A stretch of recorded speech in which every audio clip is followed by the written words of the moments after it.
ஒரு தந்தை தன்னோட பிள்ளைய ரொம்ப தைரியசாலியாக வளர்க்கணும்னு ஆசைப்பட்டார்.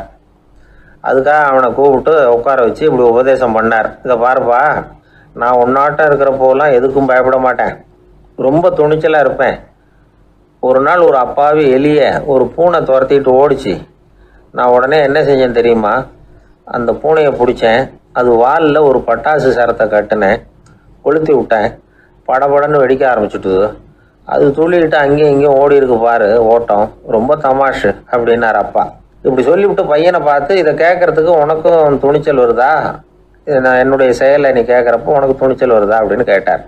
வருதுன்னா பையன். எப்படின்னா அப்படிங்கிற விவரத்தையும் சொன்னான் அவன். அதாவது எலியை விரட்டினத்துக்காக பூனை வாலில் பட்டாசு கொளுத்துனீங்க நீங்கள், பூனையை விரட்டினத்துக்காக உங்கள் கழுத்தில் பட்டாசு சரத்தை மாட்டினா என்னென்னு தோணுது எனக்கு அப்படின்னு நான் பையன். பையனோட துணிச்சல் அப்பாவையே நடுங்க வச்சுட்டுது. அது சரி, ஒரு அப்பா பிள்ளைக்கு இப்படியா உபதேசம் பண்ணுறது? எல்லாருக்கிட்டையும் அன்பா பழகிறது எப்படி அப்படின்னு சொல்லி கொடுக்கணும். பிஞ்சு உள்ளங்களில் நஞ்ச தூவலாமா? ஒரு நாள் விநாயகர் ஒரு பூனையோடு விளையாடிக்கிட்டு இருந்தாராம். அப்படி ஆசையாக விளையாடிக்கிட்டு இருந்தப்ப அவரோட கை நகம் தவறுதெல்லாம் பூனையோட முகத்தில் பட்டுட்டு தான். அது ஒரு சின்ன கீரெல்லாம் உண்டாகி விட்டுது. அப்பா அவர் அதை ஒரு பெருசாக நினைக்கல. கொஞ்ச நேரத்துக்கு அப்புறம் விநாயகர் வீட்டுக்கு வந்தார். அவங்க அம்மா பார்வதி தேவியை பார்த்தார். பார்வதி தேவி கன்னத்தில் விரலால் கீறினது மாதிரி ஒரு அடையாளம் இருந்தது. விநாயகருக்கு அதிர்ச்சி, ஆச்சரியம். நம்ம அம்மா இந்த உலகத்துக்கே தாயார், அப்பேற்பட்ட அவங்க முகத்திலேயே கீறலை உண்டாக்கக்கூடியவங்க யாராக இருக்க முடியும் அப்படின்னு யோசனை பண்ணார். தாயே, உன்னுடைய கன்னத்தில் இந்த வடு எப்படிம்மா ஏற்பட்டதுன்னு கேட்டார். குழந்தாய், இது நீ செஞ்ச காரியம்தான்ப்பா, உன்னுடைய கை நகம் கீறினதுனால ஏற்பட்ட வடு தான் இது அப்படின்னாங்க அவங்க. விநாயகர் திடுக்கிட்டு போட்டார். எப்படிம்மா அது? நான் எந்த காலத்துலேயும் ஒன்று அப்படி கீறினதாக எனக்கு நினைவு இல்லையே அப்படின்னார். இன்னைக்கு காலையில் ஒரு பூனையை கீறினதை நீ மறந்துட்டியா அப்படின்னாங்க அந்த அம்மா. விநாயகர் திகைச்சு போய் நின்னார். பார்வதி தேவி சொன்னாங்க, இதை பாருப்பா, இந்த உலகத்தில் இருக்கக்கூடிய எல்லா உயிர்கள்லேயும் நான் இருக்கிறேன். நான் தான் இந்த உலகமாக ஆகியிருக்கிறேன். ஆகையினால நீ யாரை துன்புறுத்தினாலும் அது உண்மையிலேயே என்ன துன்புறுத்தினதாக தான் வந்து முடியும் அப்படின்னாங்க. விநாயகர் மனசுக்குள்ளே ஒரு வெளிச்சம் ஏற்பட்டு தான். அதுக்கப்புறம் அவர் யாரையுமே கல்யாணம் பண்ணிக்காததுக்கு அதுதான் காரணமாக. இந்த உலகத்தில் எல்லாரையும், இங்கே இருக்கிற எல்லாத்தையும் தாயின் வடிவமாக அவர் பார்க்க ஆரம்பிச்சிட்டாராம். குருதேவர் ராமகிருஷ்ணர் இந்த கதையை எடுத்து சொல்லியிருக்கிறார். நபிகள் நாயகம் ஒரு தடவை ஒரு நாற்காலியில் உட்காந்து என்னமோ யோசனை பண்ணிட்டு இருந்திருக்கிறார். அப்போ அவரோட உடையில் ஒரு கீழ்ப்பகுதி தரையில் படிஞ்சு கிடந்திருக்குது. அங்கே விளையாடிக்கிட்டு இருந்த ஒரு பூனை அது மேலே வந்து படுத்து தூங்கி போச்சு. தொழுகை செய்ய வேண்டிய நேரம் வந்துட்டுது. நபிகள் நாயகம் எழுந்திருக்க பார்த்தார். அப்போ தான் பூனை தன்னோட உடை மேலே படுத்து தூங்கிட்டு இருக்கிறது கண்ணில் படுது. பூனையோட தூக்கத்தை கலைக்க விரும்பல அவர். தன்னுடைய சகோதரியை கூப்பிட்டார். ஒரு கத்திரிக்கோள் எடுத்துகிட்டு வர சொன்னார். பூனை படுத்திருந்த உடை பகுதி மட்டும் இருக்குல்ல, அதை மட்டும் அதோட கத்திரிச்சு விட்டுட்டு அதுக்கப்புறம் அவர் எழுந்திரிச்சு தொழுகைக்கு போனாராம். அதாவது பிற உயிர்கள்கிட்ட எப்படி அன்பு காட்டணுங்கிறத பெரியவங்க எவ்வளவோ விதத்தில் நமக்கு எடுத்து காட்டியிருக்கிறாங்க. இருந்தாலும் எத்தனை பேர் மனசில் அதெல்லாம் உரைச்சிருக்குது? நாமளும் நம்ம ட்ரெஸ்ஸு மேலே ஒரு பூனை படுத்திருந்தா ஒரு கத்திரிக்கோலை தான் தேடுவோம், எடுத்துகிட்டு வர சொல்லுவோம்.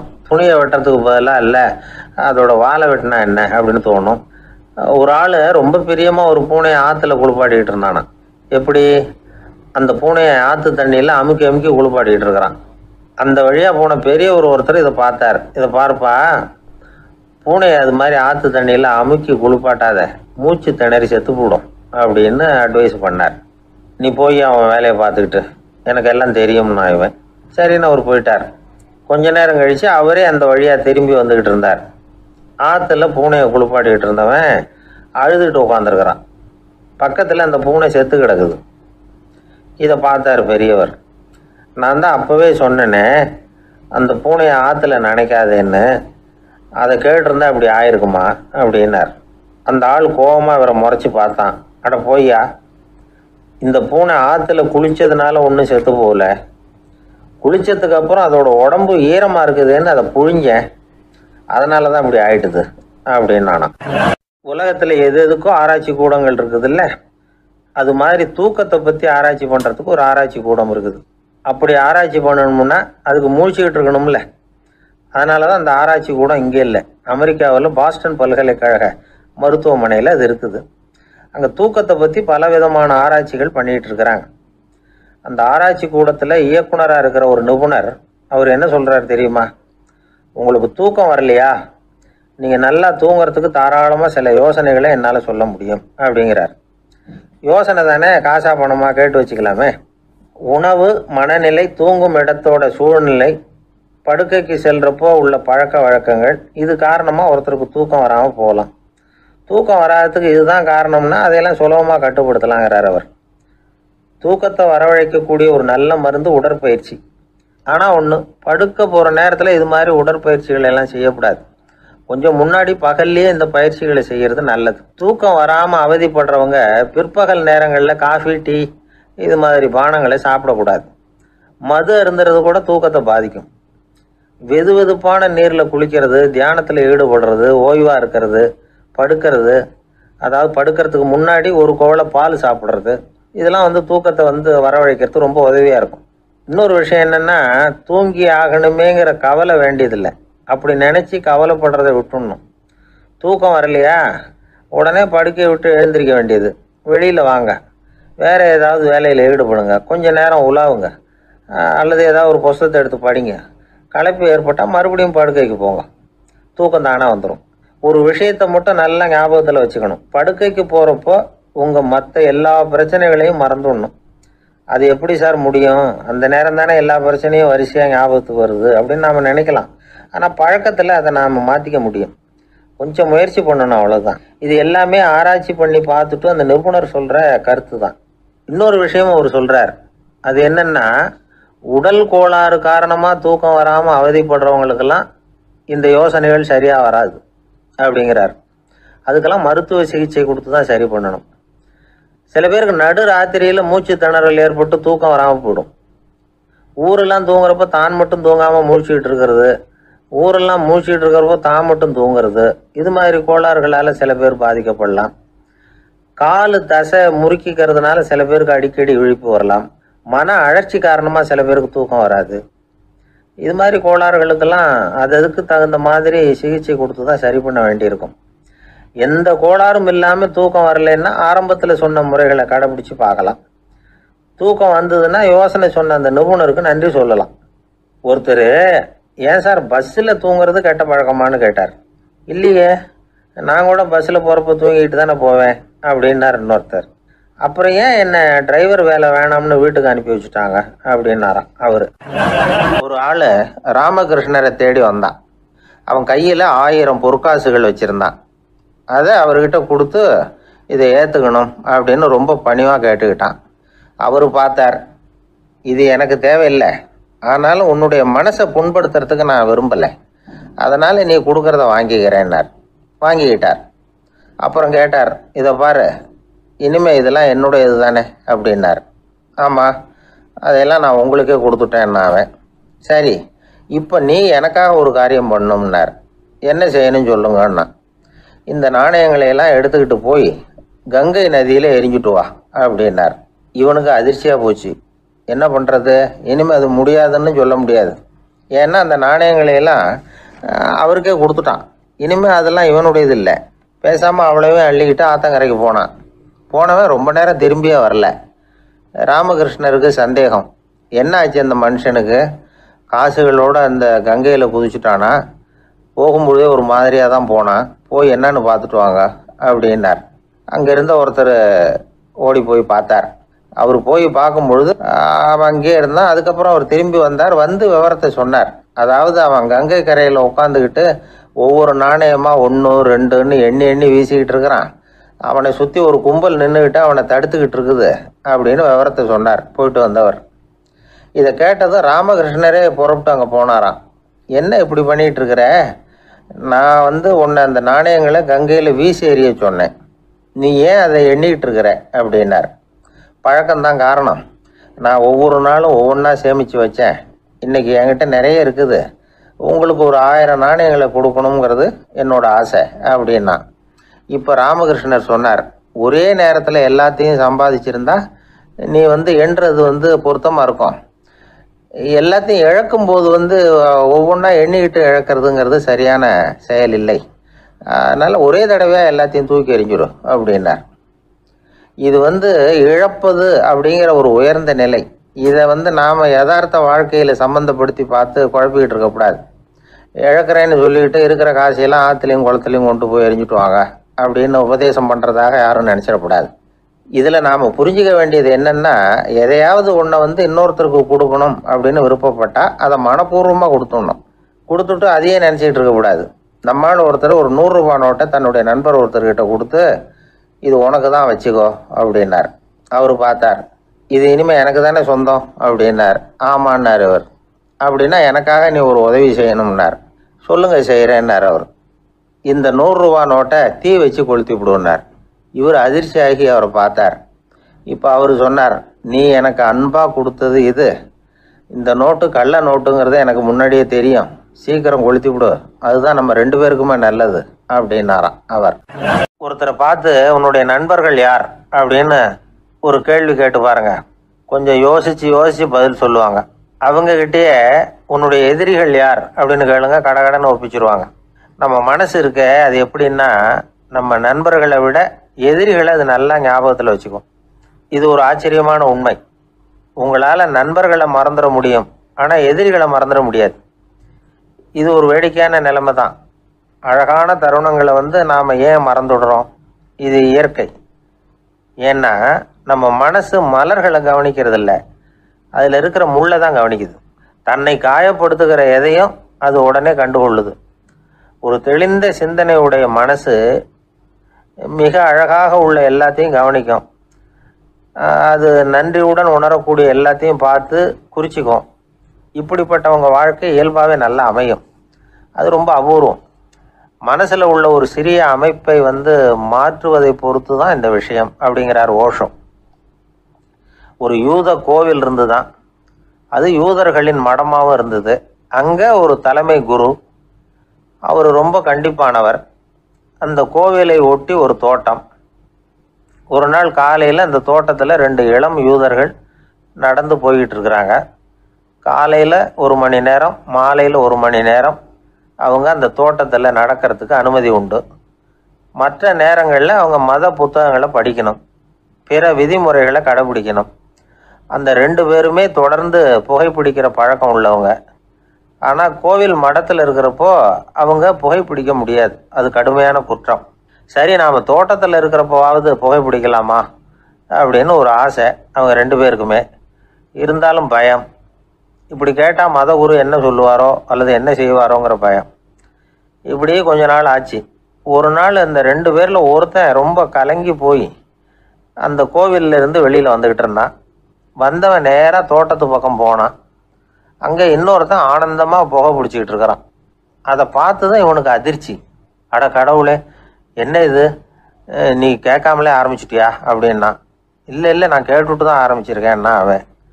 அப்படியா, என்ன மனுஷன் இவர், நானும் தான் கேட்டேன், என்னை கண்ணாமுன்னான்னு திட்டி விட்டார். இது என்ன கோவிலா இல்லை நரகமா? உனக்கு புகை பிடிக்கணும்னு ஆசையாக இருந்தால் நரகத்துக்கு போகணும்னு சொல்லிவிட்டார். அது சரி, உன்னை மட்டும் எப்படி அனுமதிச்சார் அப்படின்னு கேட்டான் இவன். அவன் சிரிச்சுக்கிட்டே, நீ எப்படி கேட்ட சொல்லு அப்படின்னா. நாம் இந்த தோட்டத்துக்கு வர அனுமதிக்கப்பட்டிருக்கிறதே ஜபத்துக்காகத்தானே, அதனால் நான் ஜபம் சொல்லும் பொழுது புகை பிடிக்கலாமா அப்படின்னு கேட்டேன். அதுக்கு தான் அவர் சத்தம் போட்டு என்னை அடிக்கவே வந்துட்டார் அப்படின்னா இவன். நீ ஒரு மாதிரியாக கேட்டிருக்க, நான் வேற மாதிரியாக கேட்டிருக்கிறேன். ஜெபம் சொல்லும்போது புகை பிடிக்கலாமான்னு நீ கேட்டிருக்க. ஐயா, புகை பிடிக்கும் பொழுது ஜபிக்கலாமா அப்படின்னு நான் கேட்டேன். அதில் தப்பு ஒன்றும் இல்லை அப்படின்னு பதில் சொல்லிட்டார் அப்படின்னா. ஒரு சிறிய மாற்றம்தான் அது மிகப்பெரிய மாறுதலை ஏற்படுத்தி விட்டது. மனசு நல்ல விதமாக சிந்திக்க ஆரம்பிச்சுட்டுதுன்னா மகிழ்ச்சிக்கு பஞ்சம் இல்லை. ஒரு கஞ்சன் ஆற்றுல விழுந்துட்டான், வெள்ளத்தில் தத்தளிச்சுக்கிட்டு இருக்கிறான். கரையில் நின்ன ஒருத்தர், உன் கையை கொண்டா இப்படி பிடிச்சி இழுத்து கரையில் சேர்த்து விடுறேன்னார். எதையும் கொடுத்து பழக்கம் இல்லாத அவன் கையையும் கொடுக்க மாட்டேன்னுட்டான். இவர் பார்த்தார், உன் கையை கொடுன்னு சொல்கிறதுக்கு பதிலாக நான் என் கையை கொடுக்குறேன் பிடிச்சிக்கோ அப்படின்னார். அவன் கப்புன்னு பிடிச்சிக்கிட்டான், இழுத்து கரையில் போட்டார். நம்மளை மாதிரி ஒரு ஆசாமி அவன் நம்மள மாதிரியே கற்பனை பண்ணான். அதாவது நாம தான் இந்த உலகத்துல ரொம்பவும் கஷ்டப்படுறோம், மத்தவங்க எல்லாம் சந்தோஷமா இருக்கிறாங்க அப்படின்னு அவன் நினைச்சுக்கிட்டான். அவன் ஒரு நாள் கடவுளை வேண்டிக்கிட்டானா, சுவாமி, இந்த உலகத்துல எவ்வளவோ பேர் இருக்கிறாங்க, ஒவ்வொருத்தருக்கும் ஒவ்வொரு விதமான கஷ்டம் இருக்கலாம், ஒத்துக்கிறேன். இருந்தாலும் எனக்கு அது கொஞ்சம் அதிகமா இருக்கிறது மாதிரி தெரியுது. அதனால நீங்க எனக்காக ஒரு சின்ன உதவி செஞ்சா போதும். அது வேற ஒண்ணும் இல்ல, என்கிட்ட இருக்கிற துயரங்களை இன்னொருத்தர் யாருகிட்டயாவது கொடுத்துருங்க, அவர்கிட்ட இருக்கிற துயரங்களை என்கிட்ட மாத்தி கொடுத்துருங்க. ஒரு மியூச்சுவல் டிரான்ஸ்பர், அவ்வளவுதான். அப்படி பண்ணிவிட்டா போதும் அப்படின்னு வேண்டிக்கிட்டானா. அன்னைக்கு ராத்திரியே அவன் ஒரு கனவு கண்டிருக்கான். வானத்திலிருந்து ஒரு குரல் கேட்டிருக்கு. அது என்ன சொல்லிச்சு தெரியுமா? ஏ ஜனங்களே, எல்லாரும் அவங்க கஷ்டங்களை ஒரு பையில போட்டு எடுத்துக்குங்க. அப்படி எடுத்துக்கிட்டு நேரா இந்த ஊர் எல்லையில இருக்கிற கோயிலுக்கு வந்து சேருங்க அப்படின்னு அந்த குரல். ஆஹா, கடவுள் நம்ம பிரார்த்தனைக்கு செவி சாய்ச்சுட்டார் அப்படின்னு சந்தோஷப்பட்டான் இவன். உடனே என்ன பண்ணா, தன்கிட்ட இருந்த கஷ்டத்தையெல்லாம் ஒரு சாக்கு பையில போட்டு எடுத்துக்கிட்டான். வீட்டை விட்டு வெளியில வந்தான். தெருவுல இறங்கி நடக்கிறான். அங்க பார்த்தா ஏகப்பட்ட பேர் ஆளுக்கு ஒரு பைய தூக்கிக்கிட்டு கோயிலுக்கு போயிட்டு இருக்கிறாங்க. சில பேர் மூட்டையா கட்டி தலையில சுமந்துக்கிட்டு போயிட்டு இருக்கிறாங்க. இவன் பார்த்தான். இவனுக்கு ரொம்ப ஆச்சரியமா இருந்தது. ஏன்னா எல்லாரும் வச்சிருக்கிற பைய இவன் பைய விட பெருசா இருந்தது. இவன் பை தான் இருக்கிறதுலயே கொஞ்சம் சின்னதா தெரிஞ்சது. இப்ப அவன் மறுபடியும் சாமியை வேண்டிக்கிட்டான், கடவுளே, இப்ப உள்ள சூழ்நிலையை கவனிச்சா என்கிட்ட இருக்கிற பைய பரவாயில்லன்னு தோணுது. அதனால வேற பைய எதையும் மாத்த வேணாம், இதுவே பரவாயில்ல, இந்த பையோட திரும்பி வீட்டுக்கு போனா போதும்னு நினைக்கிறேன் அப்படின்னு ஏதோ நினைக்க ஆரம்பிச்சுட்டான் அவன். எல்லாரும் கோயிலுக்கு போய் சேர்ந்தாங்க. கோயில்ல அந்த குரல் மறுபடியும் கேட்டுது. எல்லாரும் அவங்கவுங்க பைகளை சுவத்துல தொங்க விடுங்க, திடீர்னு விளக்குகள் அணையும், மணி அடிக்கப்படும், அதுதான் அடையாளம். அந்த சமயத்துல இருட்டுல உங்களுக்கு வேண்டிய பைய நீங்க மாத்தி எடுத்துக்கலாம், தேர்ந்தெடுத்துக்கலாம். வெளிச்சம் இருக்கிறப்பவே உங்களுக்கு பிடிச்ச பைக்கு பக்கமா பார்த்து நீங்க நின்னுக்கலாம் அப்படின்னு சொல்லி விவரம் சொல்லிச்சான் அந்த குரல். அப்படி சொன்னதுக்கு அப்புறம் திடீர்னு விளக்கு அணைஞ்சுது, மணி அடிச்சுது. கொஞ்ச நேரம் கழிச்சு மறுபடியும் விளக்குகள்லாம் எரிஞ்சுது. இப்போ பார்த்தா எல்லாரும் அவங்கவுங்க பையையே கெட்டியா புடிச்சுட்டு நிக்கிறாங்க. இவனும் அப்படியே நிக்கிறான். இவன் மெதுவா பக்கத்துல நிக்கிறவங்க கிட்ட கேட்டானா, ஏன் நீங்க பைய கையிலேயே வச்சிருக்கிறீங்க, செவுத்துல மாட்டலையா அப்படின்னு கேட்டிருக்கான்.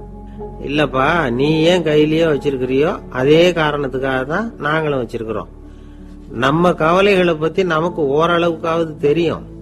ஆனா மத்தவங்க கவலைகள் நமக்கு பரிச்சயம் இல்லாதவை, பழக்கம் இல்லாதது. அதனால நமக்கு தெரிஞ்ச கவலைகளை சமாளிக்கிறது சுலபம். தெரியாததை சமாளிக்கணும்னா மறுபடியும் ஆரம்பத்தில இருந்து ஆரம்பிக்கணும். அதனால பழைய நண்பர்களோட வாழறதுதான் மேல் அப்படின்னு நானும். அதுக்கப்புறம் அவன் தன்னோட பைய போதும்னு வீட்டுக்கு திரும்பி வந்துட்டானான். இது ஒரு பெரியவர் சொல்லி இருக்கிற கதை. அதனால நம்ம கிட்ட இருக்கிற கஷ்டங்கள் தான் பெருசு, அதை இன்னொருத்தங்கிட்ட கொடுத்துட்டு மாத்திக்கலாம் அப்படின்னு நினைக்கிறது தப்பு. இதே மாதிரி இன்னொரு சம்பவம். ஒரு ஊர்ல ஒரு நாள் ராத்திரி ஆகாயத்தில இருந்து கடவுள் குரல் கேக்குது. இந்த ஊர்ல இருக்கிற ஜனங்கள்லாம் கொஞ்சம் கவனிங்க, உங்களுக்கு ஒரு செய்தி. அதாவது இங்க இருக்கிற ஜனங்கள்லயே கொஞ்சம் கூட கவலையே இல்லாத ஆள் யாருன்னு எனக்கு தெரியணும். அதனால எல்லாரும் அவங்க கவலைகளை ஒரு பையில போட்டு எடுத்துக்கிட்டு கோயிலுக்கு வாங்க அப்படின்னாரு கடவுள். உடனே வரிசையா எல்லாரும் வர ஆரம்பிச்சாங்க. எல்லார் கையிலயும் பை இருந்தது, சின்னதும் பெருசுமா. கவலையே இல்லாத ஆள் யாருன்னு தேடினார் கடவுள். ஒரே ஒரு ஆள் மட்டும் கையில எதுவும் இல்லாம வெறும் கையை வீசிக்கிட்டு ரொம்ப ஜாலியா நடந்து வந்துகிட்டு இருந்தான். கடவுள் அவங்க கிட்ட போனார். ஏப்பா, உனக்கு கவலையே இல்லையா அப்படின்னு கேட்டார். எனக்கும் சில கவலைகள்லாம் உண்டு அப்படின்னு அவன். எங்க அதெல்லாம்னு கேட்டிருக்காரு கடவுள். பின்னாடி லாரியில வந்துகிட்டு இருக்கு அப்படின்னு அவன். ஏங்க எங்க போயிட்டு வரீங்க அப்படின்னு கேட்டேன். எனக்கு வேண்டப்பட்ட ஒருத்தரை பார்த்து. ஆஸ்பத்திரிக்குன்னார். எந்த ஆஸ்பத்திரிக்குன்ன? மாட்டு ஆஸ்பத்திரிக்குன்னார். என்ன விஷயம்னு? மாமனாருக்கு உடம்பு சரியில்லை, அதுதான் மாட்டு ஆஸ்பத்திரிக்கு போயிட்டு வரேன்னார். அட பாவி, அதுக்கு அந்த ஆஸ்பத்திரிக்கா போவாங்க அப்படின்னு ஆச்சரியமா. அட அது இல்லப்பா, முதல்ல எங்க குடும்ப டாக்டர் தான் தேடிக்கிட்டு போனேன். அவர் அந்த நேரத்துல அவர் வளர்க்குற நாய்க்குட்டிக்கு உடம்பு சரியில்லைன்னு சொல்லி அதை தூக்கிக்கிட்டு மாட்டு ஆஸ்பத்திரிக்கு போயிட்டாராம் சொன்னாங்க. அதனால அங்க போய் அவரை சந்திச்சு விஷயத்த சொல்லிவிட்டு வர்றேன்னார். அப்புறம் தான் எனக்கு கொஞ்சம் நிம்மதியா இருந்தது. பொதுவா நமக்கு தெரிஞ்ச வரையில டாக்டர்கள் 2 வகை. நமக்கு வைத்தியம் பண்ற டாக்டர்கள் ஒரு வகை, நம்மக்கிட்ட இருக்கிற ஆடு மாடு கோழிக்கு வைத்தியம் பண்ணுற டாக்டர்கள் ஒரு வகை. இப்போ தான் எனக்கு தெரியும் இன்னொரு வகையான டாக்டர்களும் உண்டுங்கிறது. அது யாருன்னா பூச்சிகளுக்கு வைத்தியம் பண்ணுற டாக்டர்கள், அதாவது பூச்சி டாக்டர்கள். வெளிநாடுகளில் அப்படிலாம் கூட சில பேர் இருக்கிறாங்க. பிரிட்டனில் யார்க்ஷயர் வட்டாரத்தில் ராதர்ஹாம் அப்படின்னு ஒரு ஊர். அங்கே ஒரு விலங்கியல் மருத்துவர் பேர் டாக்டர் லான்ஸ் ஜெப்சன். அவர் ஆஸ்பத்திரி வாசலில் பார்த்தீங்கன்னா தினமும் நிறைய பேர் நின்றுக்கிட்டு இருப்பாங்க. கையில் கண்ணாடி குடுவை, தகர டப்பா இப்படி ஏதாவது இருக்கும். அதுக்குள்ளே ஏதாவது பூச்சிகள் இருக்கும். அதுக்கு வைத்தியம் பண்ணுறதுக்காக வந்தவங்க தான் அவங்க எல்லாம். சிலந்தி பூச்சி, பல்லி, தேளு, பாம்பு இப்படி ஏதாவது இருக்கும். பொழுதுபோக்காக சில பேர் நாய், பூனை, கிளி, மைனா, புறா இப்படி ஏதாவது வளர்க்குறாங்கல்ல, அது மாதிரி இப்போல்லாம் தேளு, பல்லி, பாம்பு, பூச்சி இதையெல்லாம் வளர்க்க ஆரம்பிச்சிட்டாங்களாம். இது ஒரு புது ஃபேஷன். இப்போ கூண்டுக்குள்ளே டப்பாக்குள்ளே போட்டு வளர்க்குறது, அதுக்கு ஏதாவது நோய் வந்துட்டுதுன்னா வைத்தியம் பண்ணுறதுக்கு டாக்டர்கிட்ட வந்துட வேண்டியது, இப்படி இந்த பழக்கம்லாம் நிறையா வந்துட்டுது. ரத்தம் உறிஞ்சிற அட்டைகள் கூட இவங்ககிட்ட வைத்தியத்துக்கு வருதான். சிலந்திகளில் செங்கால் சிலந்தின்னு ஒரு வகை. மத்திய அமெரிக்க காடுகளில் இது அதிகம். சிலந்திகள்லேயே ரொம்ப விலை உசந்தது இந்த ரகம்தான். கால்களில் சிவப்பு கோடுகள் இருக்கும். இந்த இனம் இப்போ குறைஞ்சிக்கிட்டே வர்றதுனால சர்வதேச விதிகளின்படி இவற்றின் ஏற்றுமதி இறக்குமதிக்கு தடை விதிக்கப்பட்டிருக்குது. அதனால் இதை வளர்க்குறவங்க வீட்டுக்குள்ளேயே இனவிருத்தி மூலமாக பெருக்கி விற்பனை பண்ணிட்டு வராங்களாம். அந்த வகை சிலந்திகள் தான் இப்போ வைத்தியத்துக்கு அதிகமாக வருதான்.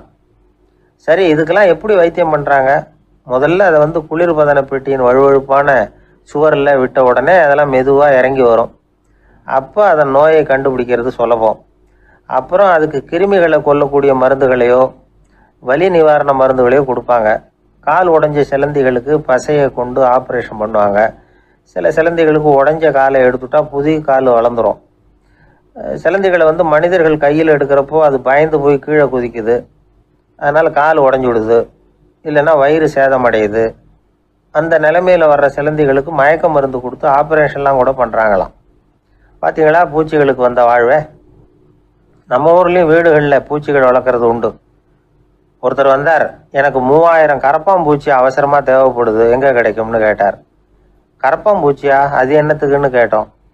அது வேற ஒன்றும் இல்லை, நான் குடியிருக்கிற வாடகை வீட்டை காலி பண்ண போகிறேன்.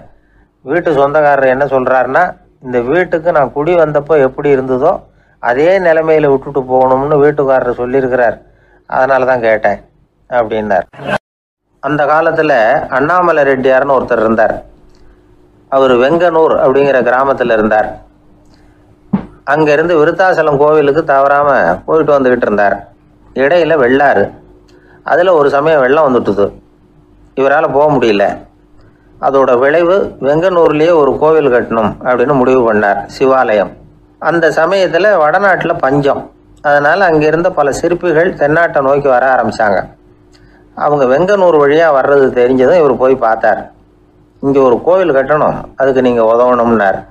பஞ்ச காலத்தில் இப்படி ஒரு வாய்ப்பு கிடைச்சதில் அவங்களுக்கும் ரொம்ப மகிழ்ச்சி. உற்சாகத்தோடு ஒத்துக்கிட்டாங்க. ஆலய திருப்பணி ஆரம்பமாச்சு. அவங்களுக்கு வேண்டிய எல்லா வசதிகளையும் இவர் செஞ்சு கொடுத்தார். அவங்களுக்கு எந்த குறையும் இல்லாமல் பார்த்துக்கிட்டார். அது மட்டும் இல்லை, ஒவ்வொரு நாளும் அங்கே வருவார். உங்களுக்கு என்ன வேணும், எது வேணும்னு கேட்பார். ஏதாவது குறை இருந்தால் சொல்லுவாங்க, உடனே தீர்த்து வைப்பார். இவரும் கேட்பார், எந்த குறையாக இருந்தாலும் என்கிட்ட சொல்லுங்க அப்படின்னு சொல்லுவார். அதை தவிர இவராகவே கவனித்தும் அவங்களுக்கு என்னென்ன தேவைங்கிறத கண்டுபிடிச்சி அதையெல்லாம் கொடுத்துக்கிட்டு இருப்பார். என்ன தேவைன்னாலும் அதை நிறைவேற்றி வச்சுருவார். அந்த சிற்பிகளின் தலைவன் ஒருத்தன், அந்த ஆளுக்கு வெத்தலை பாக்கு போடுறது பழக்கம். இதை தெரிஞ்சுக்கிட்டு அதுக்காகவே ஒரு ஆளை ஏற்பாடு பண்ணார். வேணுங்கிறப்போலாம் நீ வெத்தலை சிவல் மடித்து கொடுக்க வேண்டியது உன் வேலை அப்படின்னு ஒருத்தனை ஏற்பாடு பண்ணிட்டார். இப்படியெல்லாம் செஞ்சதும் அவங்களுக்கும் ரொம்ப உற்சாகம். ரொம்ப பொறுப்பாக சிற்ப வேலைகளை செஞ்சுக்கிட்டு இருக்கிறாங்க. ஒரு நாள் என்னாச்சு தெரியுமா? அந்த சிற்பிகளின் தலைவன் ரொம்ப நுணுக்கமாக ஒரு வேலையை செஞ்சுக்கிட்டு இருக்கிறான். சாரம் போட்டு அது மேலே படுத்துக்கிட்டு அண்ணாந்து பார்த்து உச்சியில் நுணுக்கமான சிற்பங்களை உருவாக்கிக்கிட்டு இருக்கான். சிற்பியின் கவனம் செதறப்படாதுங்கிறதுனால இவர் மெதுவாக சத்தம் போடாமல் கிட்ட போய் நின்று அதை கவனிச்சிக்கிட்டு இருக்கிறார். அந்த சிற்பி வழக்கம் போல் வெத்தலை பாக்குக்காக இடது கையை கீழே நீட்டினான். அந்த சமயம் பார்த்து அவருக்கு தாம்பூலம் கொடுக்குறவன் அங்கே இல்லை, எங்கேயோ போயிருக்கிறான். அண்ணாமலை ரெட்டியார் என்ன பண்ணார் தெரியுமா? தனக்காக கொடுக்கப்பட்ட தாம்பூலத்தை வாங்கி சிற்பியின் கையில் கொடுக்குறார். அவன் வாங்கி போட்டுக்கிட்டான். இது என்ன இன்னைக்கு வெத்தலை சீவல் வேற மாதிரி இருக்குது, வாசனை தாம்பூலமாக இருக்குது அப்படின்னு யோசனை பண்ணிட்டு கீழே திரும்பி பார்க்குறார். பார்த்தா ரெட்டியார் மறுபடியும் சிற்பி கை நீட்டும் பொழுது கொடுக்கறதுக்காக தாம்பூலத்தை மடித்து வாங்கி வச்சுக்கிட்டு தயாராக நிற்கிறார். சிற்பிக்கு அதிர்ச்சி. உடனே பொத்துன்னு கீழே குதிச்சான். ஐயா, என்ன இது நீங்களா அப்படின்னா. இவர் சொன்னார், நான் ஒன்றும் தப்பு பண்ணலையே, உன்னுடைய கை புண்ணியம் செஞ்ச கை, கோயில் கட்டுற கை, அந்த கைக்கு தாம்பூலம் கொடுக்கறதுல என்ன தப்பு அப்படின்னாராம். ஏற்கனவே பஞ்சத்தில் அடிபட்டு வந்த எங்களை நீங்கள் ஆதரிச்சதே பெரிய விஷயம். இந்த செயல் என்னை ஒரு பெரிய கடனாளி ஆகிவிட்டுது. ஐயா, எங்களுக்கு உணவு உடை இதை மட்டும் நீங்கள் கொடுத்தா போதும், ஊதியம்னு எதுவும் வாங்க மாட்டோம் அப்படின்னு நானும். அந்த சிற்பி எவ்வளோ வற்புறுத்தியும் எதுவும் வாங்கிக்கலையாம். இந்த செய்தியை தமிழ் தாத்தா டாக்டர் ஊவேசா சொல்லியிருக்கிறார். அந்த காலத்தில் எப்படிப்பட்டவங்கெல்லாம் வாழ்ந்துருக்கிறாங்க பாருங்க. இந்த காலத்தில் ஒருத்தர் கோவில் கட்டினார், வேலை செய்கிற எல்லாருக்கும் சாப்பாடு போடுவார், சிற்ப வேலை செஞ்சுட்டு சாப்பிட வர்ற ஒவ்வொருத்தர் கையையும் அன்பாக பிடிச்சி முத்தம் கொடுத்து உள்ளே அனுப்புவார். அந்த கைகளுக்கு நீங்கள் கொடுக்குற மரியாதையாது அப்படின்னு கேட்டாங்க. அது இல்லைங்க, ஏற்கனவே முதல் பந்தியில் சாப்பிட வந்தவன் மறுபடியும் வர்றானான்னு கண்டுபிடிக்கிறதுக்காக கையை பிடிச்சி மோந்து பார்க்குறேன் அப்படின்னாராம் அவர்.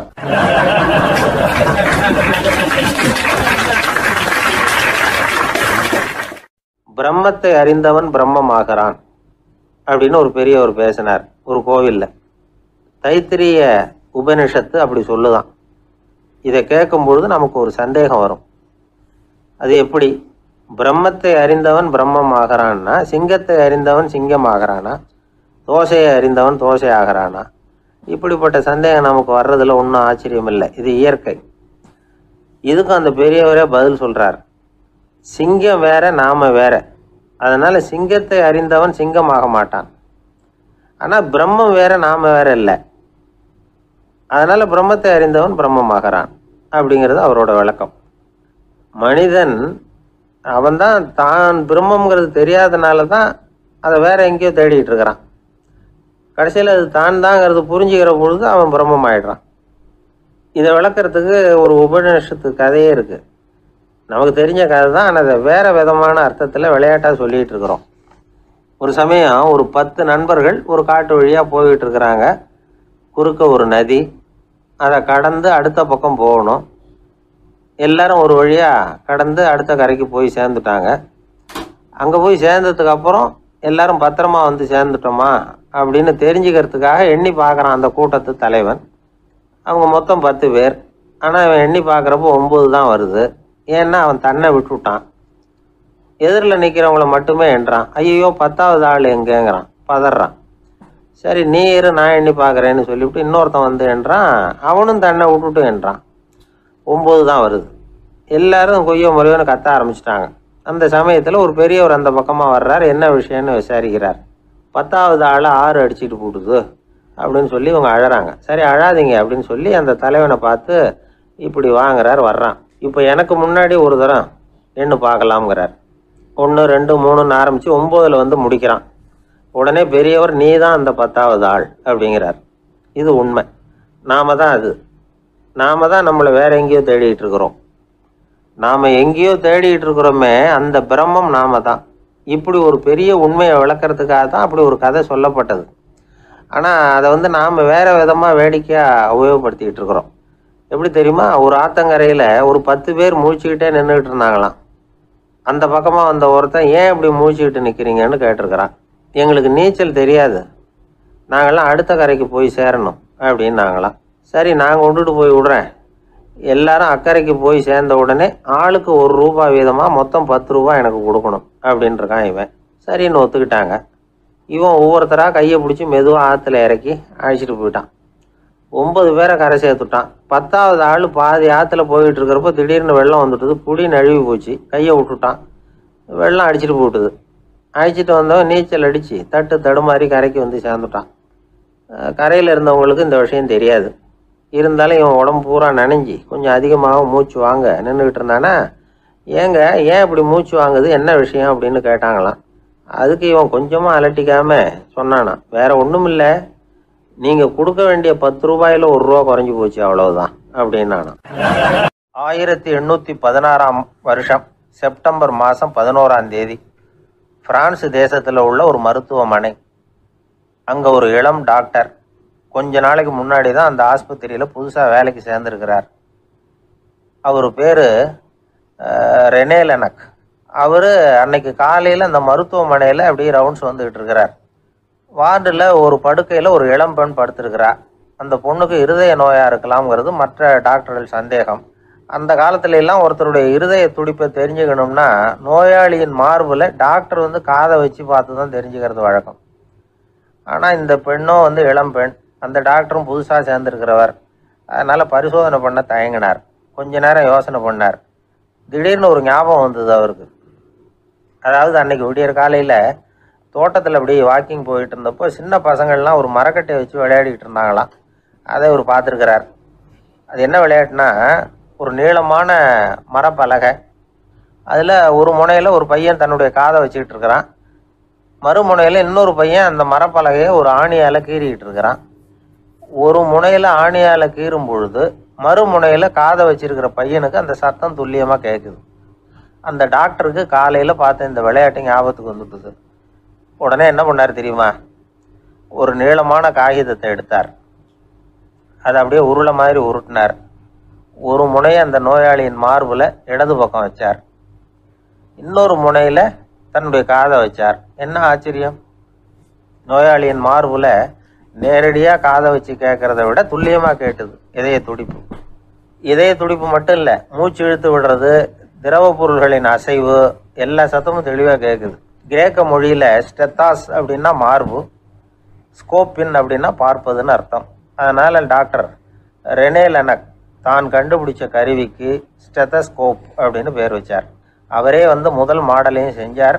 அளவு ரொம்ப பெருசாக இருந்தது, சுலபமாக எடுத்துகிட்டு போகிறது கஷ்டம். அது அவ்வளோ கஷ்டமாக இருந்தது அது. அதனால் அவரே அதை அப்புறம் 2 பிரிவாக தயார் பண்ணார். இது 2 துண்டையும் டாக்டர் தன்னோட கோட்டு பாக்கெட்டில் வச்சுக்கலாம், தேவைப்படுறப்ப எடுத்து ஒன்றா சேர்த்துக்கலாம். இப்படி தான் அவர் ஆரம்பத்தில் பண்ணார். தன்னுடைய இந்த கண்டுபிடிப்பை பற்றி அவர் ஒரு புத்தகம் எழுதினார். நிறைய விற்றுது, புகழும் பணமும் சேர்ந்தது. பணமும் புகழும் சேர்ந்தது மாதிரியே அவருக்கு ஒரு நோயும் சேர்ந்தது. அது என்ன நோயின்னு கண்டுபிடிக்கிறதுக்கும் அவர் கண்டுபிடிச்ச கருவி தான் உபயோகப்பட்டு தான். அவரே அதை கண்டுபிடிச்சார். அவருக்கு வந்திருந்தது காச நோய். 1826ஆம் வருஷம் ஆகஸ்ட் மாதம் 13ஆம் தேதி உலகத்தின் முதல் ஸ்டெதஸ்கோப்பை கண்டுபிடிச்ச டாக்டர் ரெனே லெனக் காலமானார். அவர் சாகிறதுக்கு முன்னாடி மரத்தால் செஞ்சு வச்சுருந்த ஸ்டெதஸ்கோப்பை தனக்கு வேண்டியப்பட்ட ஒரு டாக்டர்கிட்ட கொடுத்து, என்னுடைய சொத்துக்கள்லேயே ரொம்ப வசந்தது அப்படின்னு சொன்னாராம். அதுக்கப்புறம் 3 வெள்ளைக்காரங்க சேர்ந்து இந்த கருவியில் சில மாற்றங்களை பண்ணாங்க. ஆனால் 1829 லண்டனில் டாக்டர் நிக்கோலஸுங்கிறவர் ஒரு காதால் இதய துடிப்பை கேட்குறத விட டாக்டர் 2 காதாலையும் கேட்குறது தான் சரியாக இருக்கும் அப்படின்னு ஒரு கருத்தை வெளியிட்டார். அதுக்கப்புறம் ரொம்ப காலம் கழித்து 1852 ஜார்ஜ் காமான் அப்படிங்கிறவர் ரப்பர் டியூபுகளை உபயோகப்படுத்தி 2 காதாலையும் கேட்குற மாதிரி ஒரு புதிய வடிவத்தை அதுக்கு கொடுத்தார். அதுக்கு பிறகு அது படிப்படியாக எவ்வளவோ மாற்றங்கள் இருந்தாலும் ஆரம்பத்தில் டாக்டர் ரெனே லெனக் உருவாக்கின அடிப்படை மாடலை யாரும் மாற்றி அமைக்கலைங்கிறது தான் முக்கியமான விஷயம். நமக்கு தெரிஞ்ச ஒரு ஆஸ்பத்திரி, அதில் ஒரு நோயாளி, காலை நேரத்தில் நர்ஸு அந்த பக்கமாக போயிட்டு இருந்தாங்க. அதை பார்த்துட்டு ஒரு நர்ஸுன்னு கத்துறார். நர்ஸு அவசரமாக ஓடி என்ன விஷயம்னு கேட்டாங்க. சிஸ்டர், இங்கே பாருங்கள், உங்கள் டாக்டரை என் நெஞ்சில் ஒரு காதை வச்சு கேட்டுக்கிட்டு இருக்கிறார் அப்படின்னார் நோயாளி. சிஸ்டர் பதட்டப்படாமல், அதனால் என்ன, இந்த டாக்டர் பழமையான விஷயங்களில் ரொம்ப நம்பிக்கை உள்ளவர், அதனால் ஸ்டெதாஸ்கோப்பை உபயோகப்படுத்தாமல் காதை வச்சு கேட்குறார், அது ஒன்றும் தப்பு இல்லை அப்படின்னாங்களாம். ஐயோ, அதுக்காக இல்லை சிஸ்டர், இவர் என் நெஞ்சு மேலே தலையை வச்சது நேற்று ராத்திரி 9 மணி, இப்போ விடிஞ்சு போச்சு, இன்னமும் தலையை எடுக்கவே இல்லை, அதுக்காக தான்